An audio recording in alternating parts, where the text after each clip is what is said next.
오늘 누가복음 3장 15절부터 22절까지 말씀으로 내면의 무감각을 깨우라 라는 제목으로 같이 하나님 말씀 나누도록 하겠습니다. 2017년도에 사역했던 교회에 연수차 미국에 오셨던 한국의 검사 한 분과 함께 성경 공부를 할 수 있는 기회가 있었습니다. 그 가운데 듣게 되었던 이야기가 하나 있습니다. 피의자로 불러서 조사를 하게 되면, 또 증인으로 불러서 여러 가지 조사를 하게 되면 여러 가지 이제 질문을 하게 되는데, 그때 이 사람은 자신이 믿고 있고 자신이 생각하고 있는 그대로가 늘 옳다라고 생각하며 대답을 한다라는 것입니다. 예를 들면 이런 겁니다. 사건 현장에 지나가는 차가 있었는데 실제로는 빨간색 차가 지나갔다라는 상황이에요. 그러면 당신이 그때 보았던 차가 무슨 색입니까? 라고 질문하면 나는 파란색 차를 봤습니다 라고 대답을 한다라는 거예요. 실제로 지나간 차는 빨간색인데, 아니라고 그때는 빨간색 차가 지나갔다고 이야기를 하면 나는 파란색 차를 봤다고 끝까지 주장을 한다라는 겁니다. 그래서 CCTV를 틀어서 당신이 주장하는 바가 틀렸다라는 것을 보여주면 오히려 그 사람은 나의 주장이 틀렸음을 받아들이는 게 아니라 CCTV가 조작된 것이라고 주장을 하기 시작한다라는 거죠. 그런데 이러한 모습이 우리의 신앙 가운데도 늘 있다라는 생각을 좀 해보게 됩니다.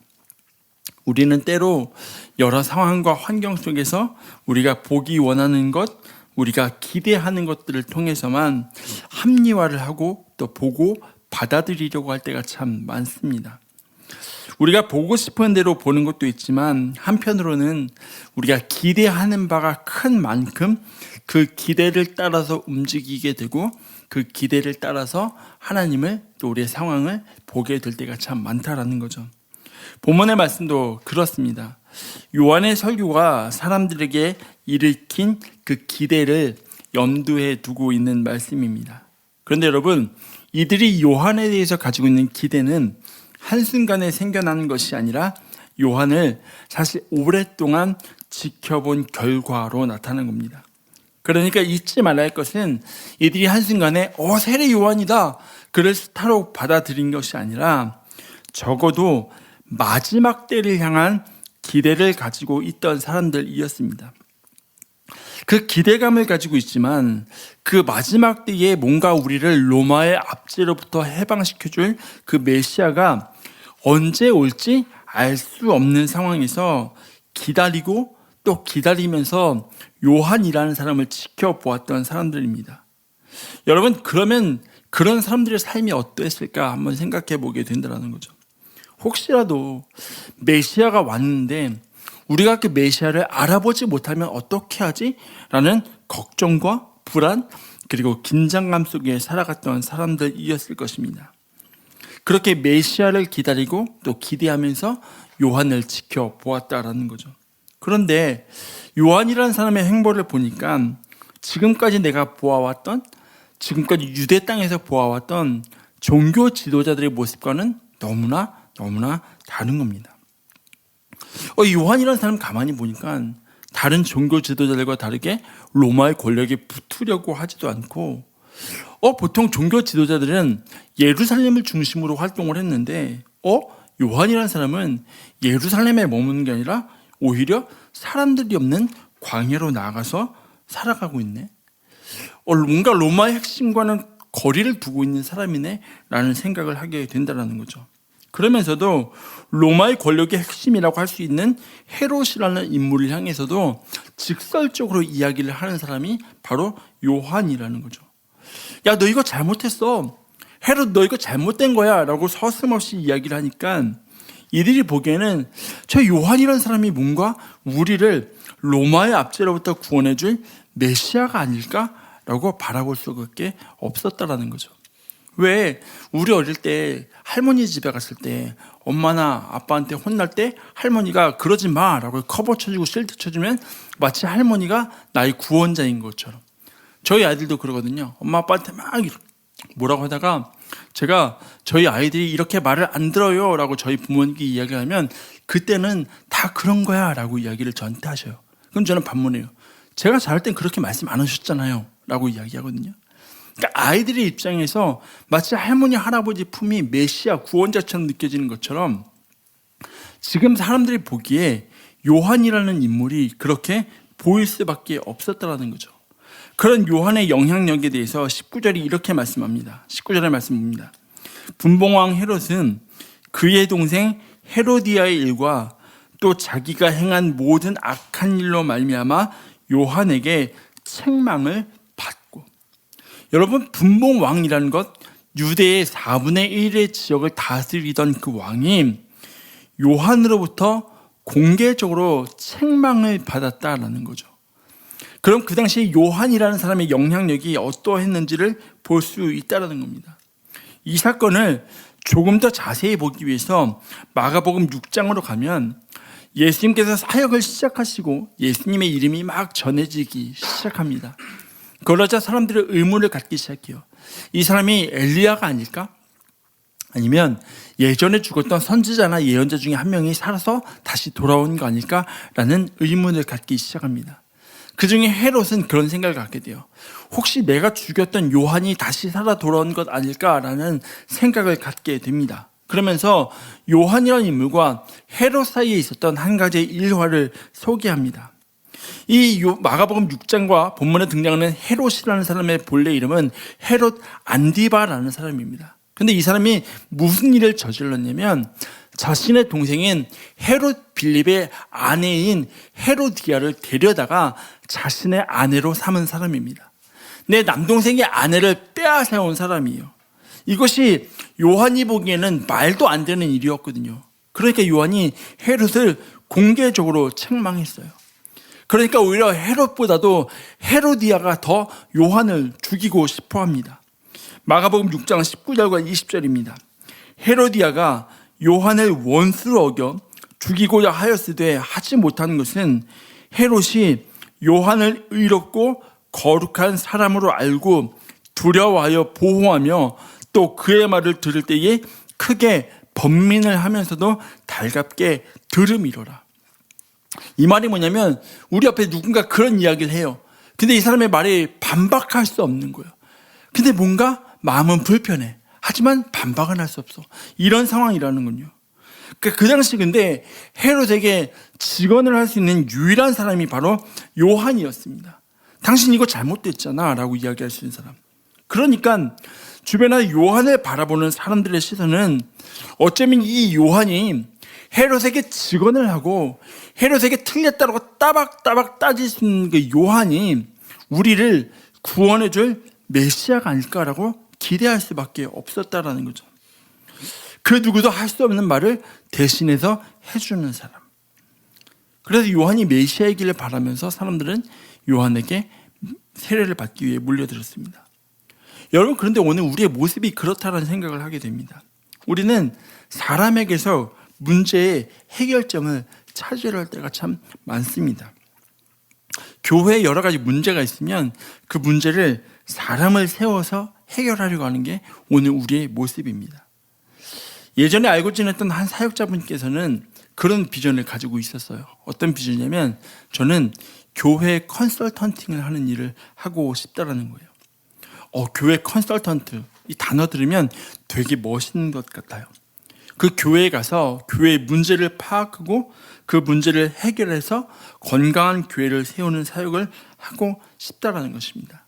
그래서 그분이 하신 사역을 보면 굉장히 진취적이었고 나름의 공동체를 건강하게 세우기 위한 고민이 있으셨던 분이었습니다.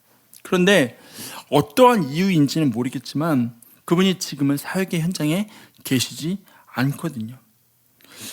우리는 계속해서 교회가 건강한 공동체가 되기 위해서 방향을 찾고 문제를 진단하려고 합니다.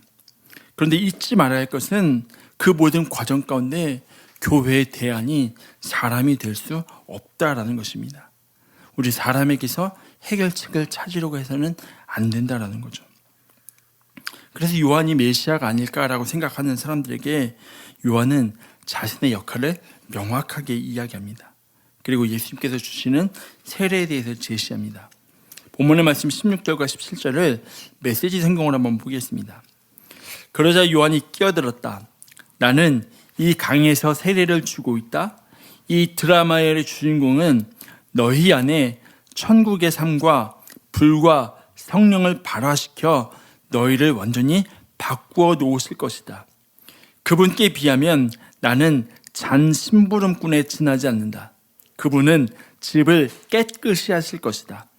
너희 삶을 대대적으로 정리하실 것이다. 그분은 참된 것은 모두 하나님 앞 제자리에 두시고 거짓된 것은 모두 끄집어 쓰레기와 함께 태워 버리실 것이다 라고 이야기해요. 보세요. 요한은 자신의 역할을 정확하게 알았던 사람입니다. 그리고 예수님이 주시는 세례가 가져오는 결과에 대해서 이야기합니다. 여러분, 그런데 이 말씀에서 우리가 명확하게 알고 보아야 할 것이 있습니다. 이 말씀을 개역개정 성경으로 보면 알곡은 모아 곳간에 들이고 쭉정이는 꺼지지 않는 불에 태우시리라고 말씀해요. 그래서 우리는 대부분 이 말씀을 대할 때, 저도 오늘 말씀을 준비하기 전까지는 그렇게 보아왔던 것 같아요. 이분법적으로 성령의 세례를 받은 사람과 그렇지 않은 사람으로 나눠서, 요한이 말하는 알곡은 성령의 세례를 받은 사람이고 쭉정이는 아직 성령의 세례를 받지 않은 사람이라고 우리가 나누어서 이 말씀을 대할 때가 참 많았다라는 거죠. 그런데 본문의 말씀을 잘 보면 요한은 예수님께서 주시는 세례에 대해서 이야기하면서 성령만 이야기하지 않는다라는 거죠. 성령 그리고 불이 함께 한다라고 말합니다. 성령 세례를 받는 사람이 따로 있고 불 세례를 받는 사람이 따로 있는 게 아니라, 예수님께서 주시는 세례는 성령과 불로 같이 주신다는 겁니다. 이것이 무엇을 의미하냐면, 성령의 세례를 통해서 우리는 하나님의 일하심을 보고 하나님의 일하심을 감당하게 하시는 능력을 경험하게 돼요. 그러면서 동시에 불세례를 통해서 내 안에 제거되어야 할 죄성을 태워가게 하신다는 것입니다. 둘이 동시에 이루어져야 한다는 거예요. 즉 쭉정이라는 것은 성령 세례를 받지 않은 다른 누군가가 아니라 여전히 내 안에 남아있어서 순간순간 올라오는 나의 죄성을 의미한다는 거죠. 그래서 성령의 세례가 온전히 영향력을 우리의 삶에 발휘하기 위해서는 불세례를 통해 내 안에 남아있는 죄성이 온전히 태워줘야 함을 말씀한다는 겁니다. 그래서 우리가 먼저 우리 안에 있는 죄성을 보아야 합니다. 그것을 볼 때 왜 우리에게 성령 세례와 불 세례가 같이 필요한지 알게 됩니다. 그러면서 우리는 지속적으로 우리 안에 죄성에 대한 무감각해져가는 우리의 내면을 일깨움이 필요한 것입니다.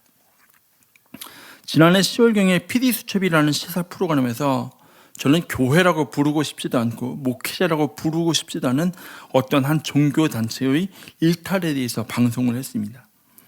그 단체에서 만들어서 배포하는 전단지를 제가 샴버거에 있는 H마트 앞에서 전도하시는 분들로부터 받아본 적이 있거든요. 행복으로의 초대라고 이렇게 딱 쓰여 있더라고요. 모르고 보면 정말 그냥 정통 교회에서 나눠주는 전단지와 전혀 구분이 되지 않는 전단지였어요. 그래서 하나하나 쭉 보면서 발행인을 먼저 한번 찾아봤거든요. 누가 발행했는지. 근데 아니나 다를까 이 단체에서 발행하는 그런 전단지였습니다. 그것을 보는 순간 정말 교묘하게 시카고 지역 안에 많은 이단들이 들어와 있다는 것을 다시 한번 깨달을 수 있었습니다. 그리고 지난해 PD수첩의 영상을 보면 그 단체 안에서 목사라고 불리는 사람들이 짓고 있는 추악한 죄악들에 대해서 고발을 하고 있었습니다.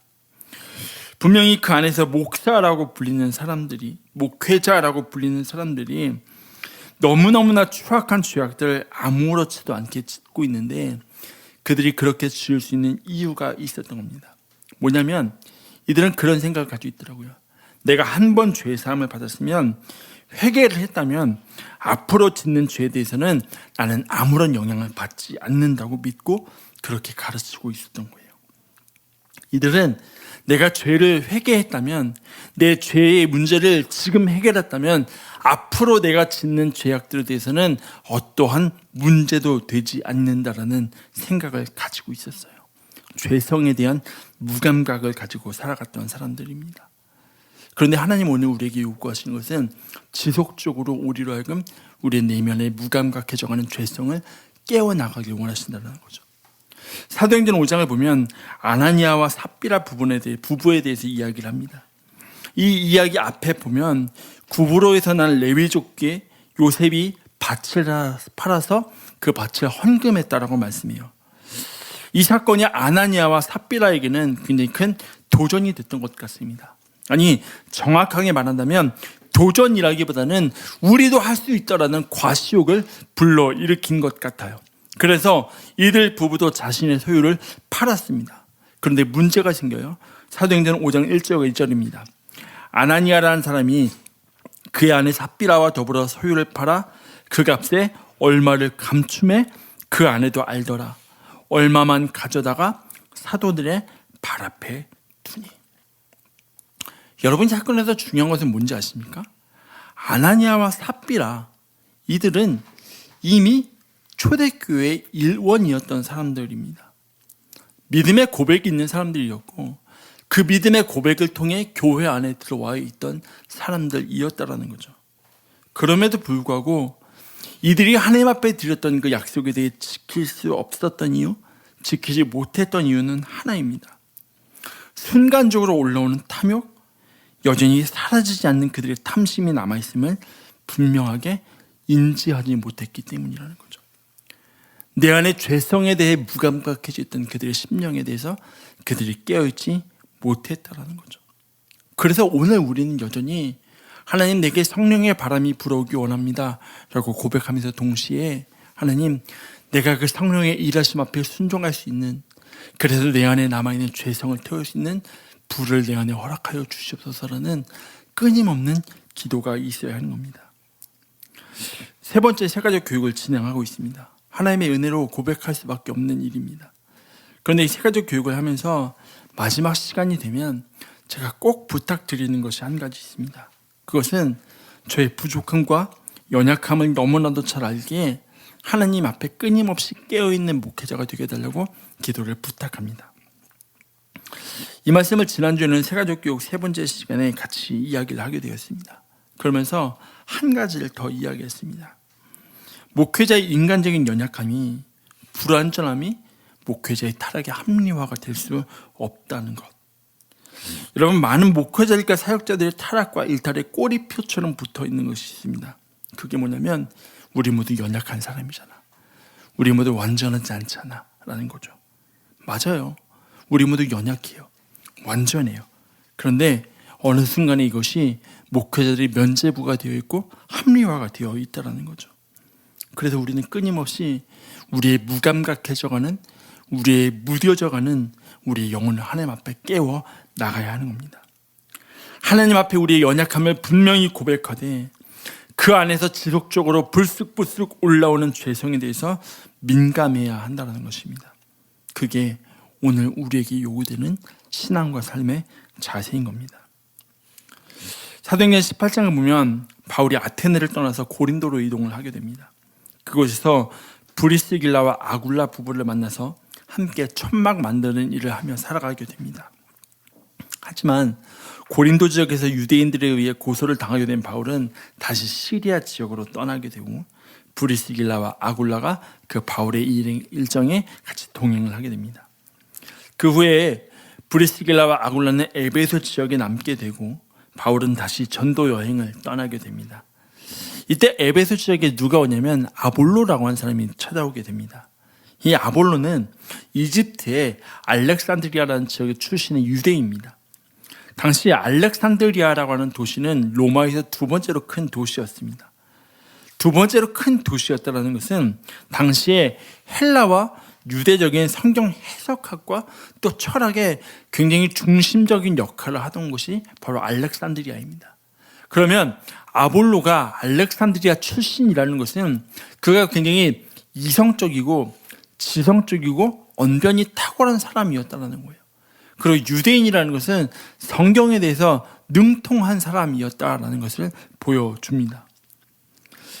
그런데 그가 예수 그리스도에 대하여 가르침을 어디서 받았는지 알 수 없지만 그에게 여전히 한 가지 한계가 있었다는 거죠.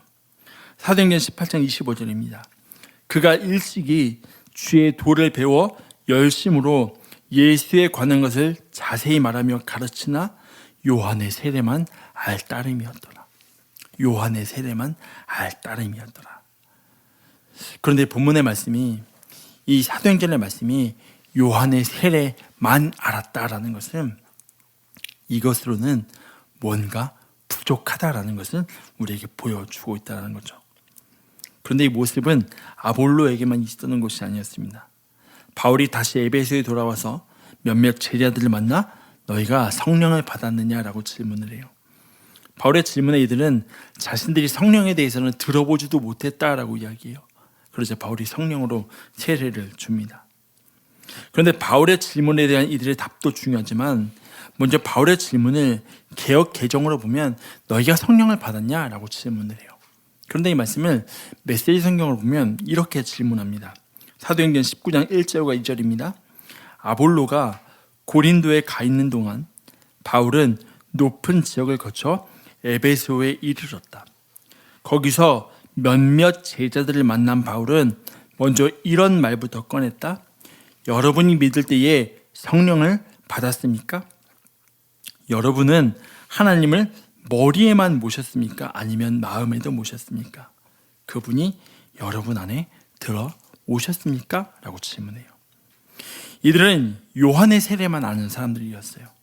그 사람들 향해서 바울이 이렇게 질문해요. 너희가 하나님을 머리에만 모셨냐고. 요한의 세례를 알았다는 것은 이들의 신앙이 지식적인 신앙에만 머물러 있었음을 보여줍니다. 머리로 알고 받아들이는 신앙이 되어 있었다는 거죠.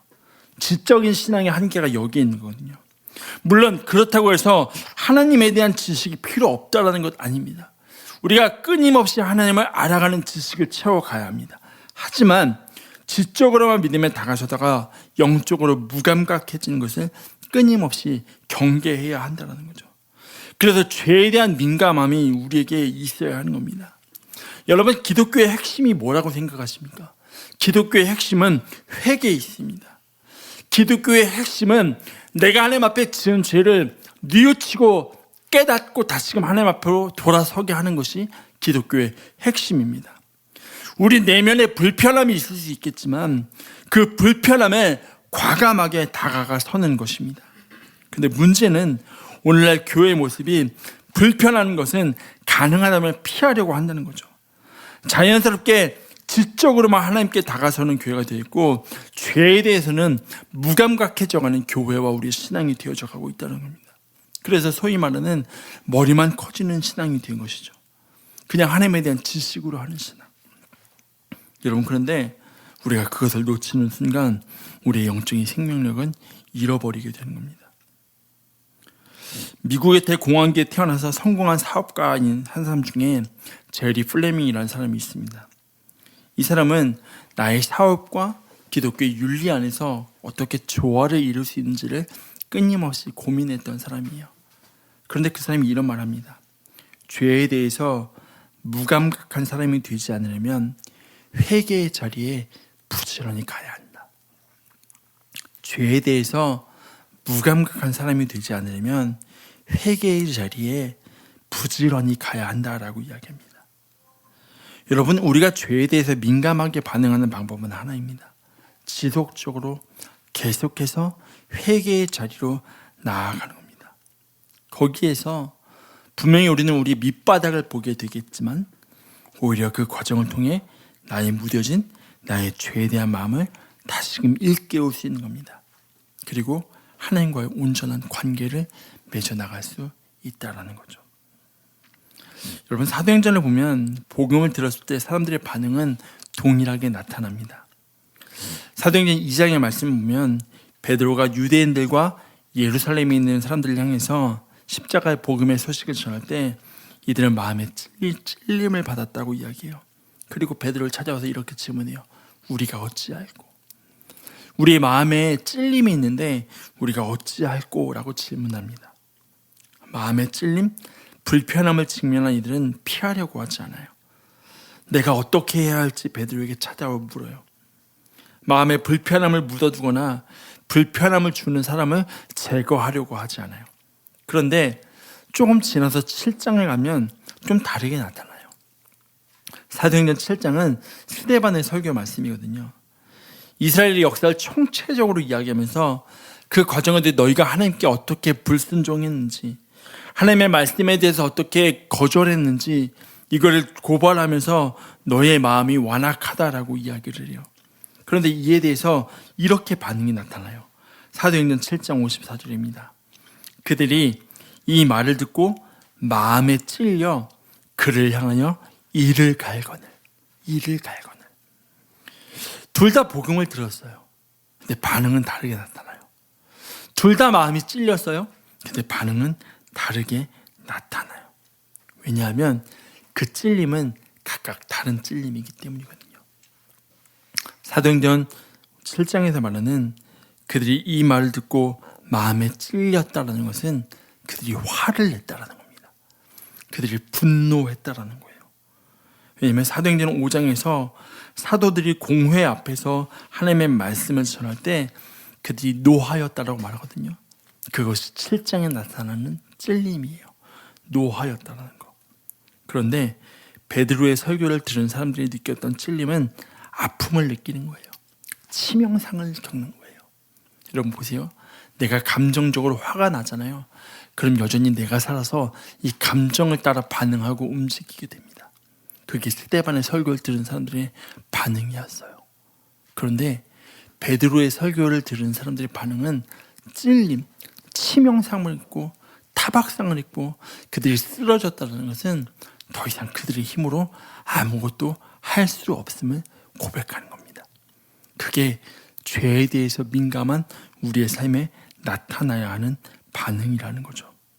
그래서 하나님의 말씀 앞에 그 말씀이 우리를 넘어뜨리고 쓰러뜨리고 우리를 아프게 하고 우리에게 치명상을 줄지라도 그 말씀 앞에 설 때에 그 말씀을 통해서 오늘 저와 여러분을 보게 하시고 살아나게 하시는 은혜가 있는 것입니다. 바라기는 이 한 주간 우리가 말씀 앞에 끊임없이 서 나갈 때에 때로는 그 말씀이 나의 귀에 남의 마음에 불편함을 줄지라도 그 말씀을 통해서 오늘 우리의 무뎌져가는 내면을, 우리의 영혼을 다시금 민감하게 하시는 하나님의 은혜를 경험할 수 있는 저와 여러분의 삶이 되시길 주의 이름으로 축원합니다. 이제 말씀을 마무리하려고 합니다. 2주 전 목요 예배를 위해서 아침에 이 자리에서 기도하는데 그때 하나님 저에게 주셨던 한 가지의 마음이 있었습니다. 바로 익숙함입니다. 우리 가운데 익숙함을 경계해야 한다는 말씀이었습니다. 사실 이 자리가 저와 여러분에게 처음에는 좀 익숙하고 어색했을 수도 있습니다. 이전의 교회 모습과는 많이 다름으로 인한 어색함이 있었을 수 있습니다. 하지만 우리는 어느 순간 이 예배 자리에 익숙해져 가고 있습니다. 그런데 우리가 익숙해져 가는 그 순간에 어쩌면 우리의 내면에 하나님을 기대함이 참 많이 사라질 수 있지 않을까라는 생각을 하게 됩니다. 왜냐하면 우리의 익숙함은 어느 순간 우리로 하여금 무감각하게 만들기 때문입니다. 저희 둘째 아이랑 제가 몸으로 막 치고받고 많이 놀거든요.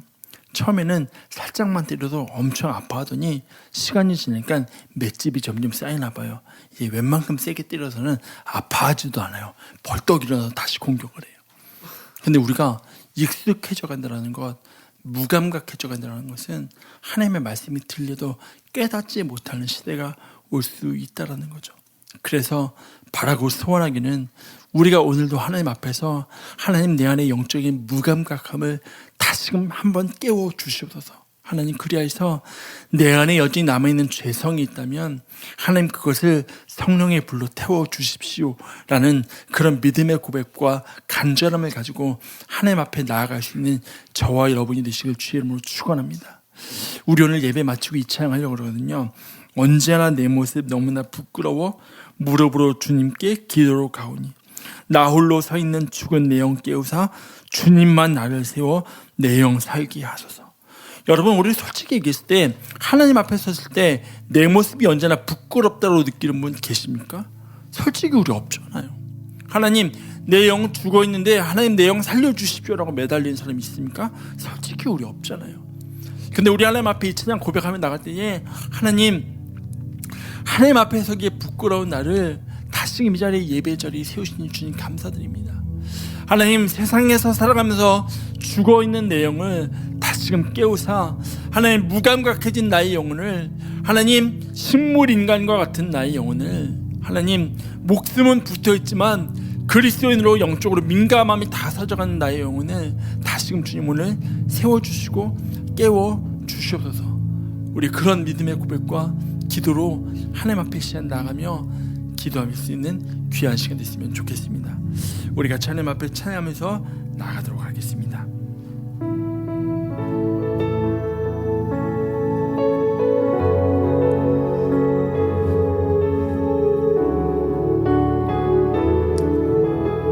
언제나 내 모습, 언제나 내 모습 너무나 부끄러워, 너무나 부끄러워. 무릎으로 주님께, 무릎으로 주님께 기도로 가오니 나 홀로 서 있는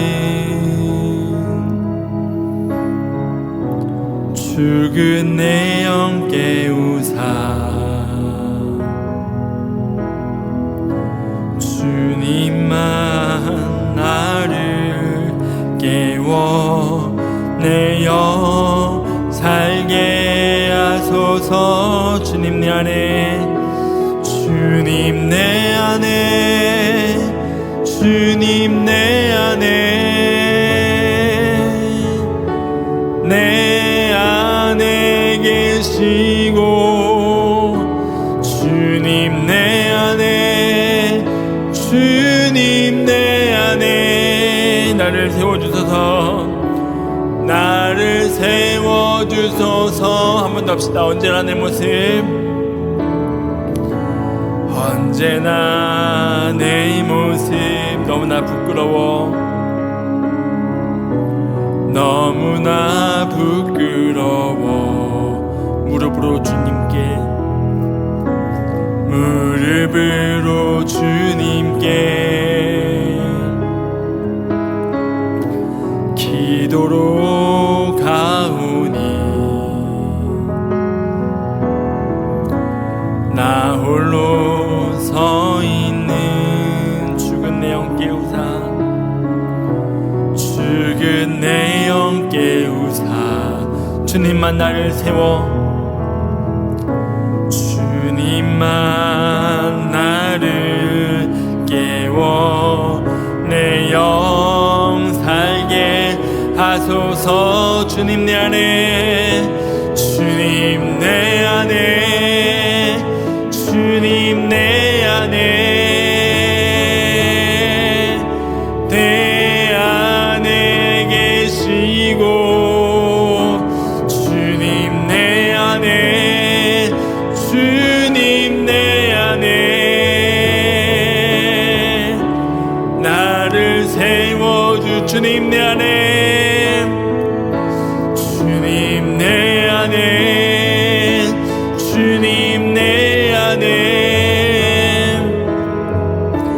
내 안에 계시고, 주님 내 안에, 주님 내 안에 나를 세워주소서, 나를 세워주소서.